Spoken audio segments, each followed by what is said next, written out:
undulations, covered with young forests of bamboo which grow thickly along the streams, the dwarf fan palm, the stately palmyra, and the mgungu. These undulations soon become broken by gullies containing water, nourishing dense crops of cane reeds and broad-bladed grass, and, emerging from this district, wide savannah covered with tall grass open into view, with an isolated tree here and there agreeably breaking the monotony of the scene. The Makata is a wilderness containing but one village of the Wasagua throughout its broad expanse. Venison consequently abounds within the forest clumps, and the kudu, hartebeest, antelope, and zebra may be seen at early dawn emerging into the open savannahs to feed. At night the sin hyena prowls about with its hideous clamour seeking for sleeping prey, man or beast. The slushy mire of the savannahs rendered marching a work of great difficulty. Its tenacious hold of the feet told terribly on men and animals. A 10-mile march required 10 hours. We were therefore compelled to camp in the middle of this wilderness, and construct a new khambi, a measure which was afterwards adopted by half a dozen caravans. The cart did not arrive until nearly midnight, and with it, besides 3 or 4 broken down pagazis, came Bombay with a dolorous tale that having put his load, consisting of the property tent, 1 large American axe, his 2 uniform coats, his shirts, beads and cloth, powder, pistol and hatchet, on the ground, to go and assist the cart out of a quagmire, he had returned to the place where he had left it and could not find it; that he believed that some thieving Washensi, who always lurk in the rear of caravans to pick up stragglers, had decamped with it. Which dismal tale, told me at black midnight, was not received at all graciously, but rather with most wrathful words, all of which the penitent captain received as his proper due. Working myself into a fury, I enumerated his sins to him. He had lost a goat at Muhale; he had permitted Khamisi to desert with valuable property at Imbiki; he had frequently shown culpable negligence in not looking after the donkeys, permitting them to be tied up at night without seeing that they had water, and in the mornings, when about to march, he preferred to sleep until 7 o'clock, rather than wake up early and saddle the donkeys, that we might start at 6 o'clock. He had shown of late great love for the fire, cowering like a bloodless man before it, torpid and apathetic. He had now lost the property tent in the middle of the Masiki season, by which carelessness the cloth bales would rot and become valueless. He had lost the axe which I should want at Ujiji to construct my boat; and finally he had lost a pistol and hatchet, and a flask full of the best powder. Considering all these things, how utterly incompetent he was to be captain, I would degrade him from his office, and appoint Mabruki Burton instead. Uledi also, following the example of Bombay, instead of being second captain, should give no orders to any soldiers in future, but should himself obey those given by Mabruki, the said Mabruki being worth a dozen Bombays and 2 dozen Uledis; and so he was dismissed, with orders to return at daylight to find the tent, axe, pistol, powder, and hatchet. The next morning the caravan, thoroughly fatigued with the last day's exertions, was obliged to halt. Bombay was dispatched after the lost goods.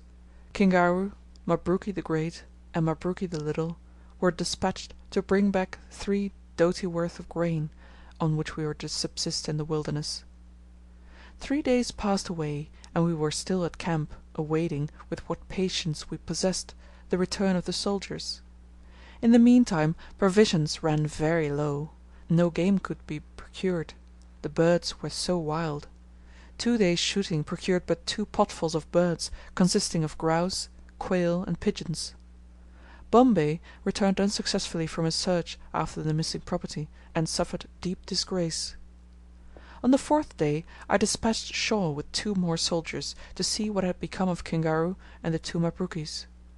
Towards night he returned completely prostrated, with a violent attack of the mukunguru, or ague, but bringing the missing soldiers, who were thus left to report for themselves.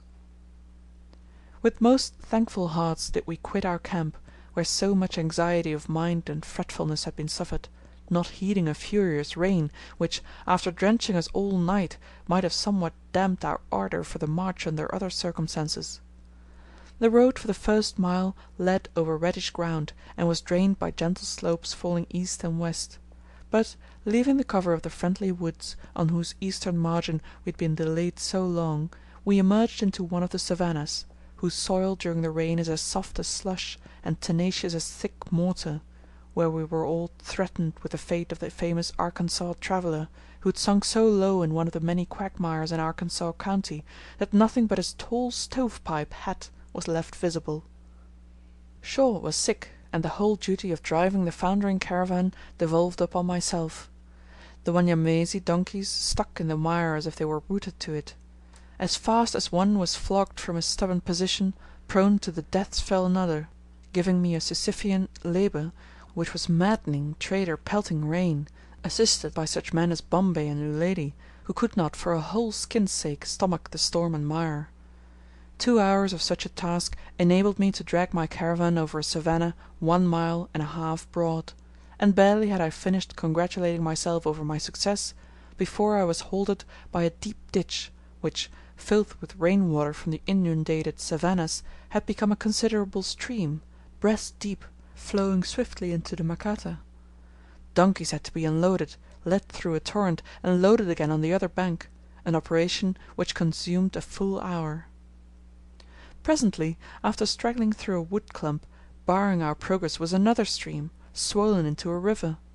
The bridge being swept away, we were obliged to swim and float our baggage over, which delayed us 2 hours more.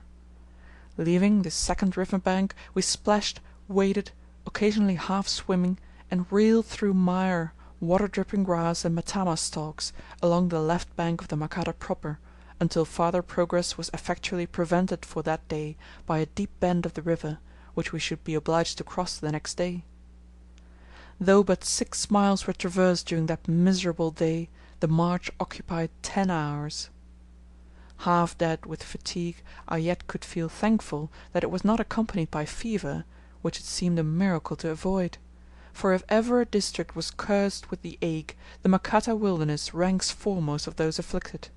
Surely the sight of the dripping woods enveloped in opaque mist, of the inundated country with lengthy swathes of tiger grass laid low by the turbid flood, of mounds of decaying trees and canes, of the swollen river and the weeping sky, was enough to engender the mukunguru. The well-used khambi and the heaps of filth surrounding it were enough to create a cholera.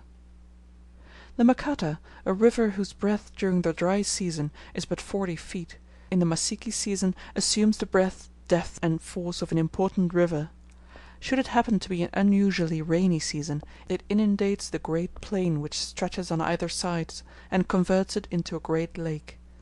It is the main feeder of the Wami river, which empties into the sea between the ports of Saadani and Winde.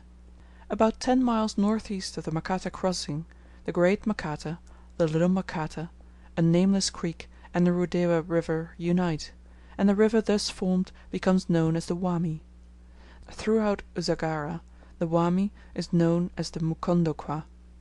3 of these streams take their rise from the crescent-like Usagara range, which bounds the Makata plain south and southwesterly, while the Rudewa rises in the northern horn of the same range. So swift was the flow of the Makata, and so much did its unsteady bridge, half buried in the water, imperil the safety of the property, that its transfer from bank to bank occupied fully 5 hours.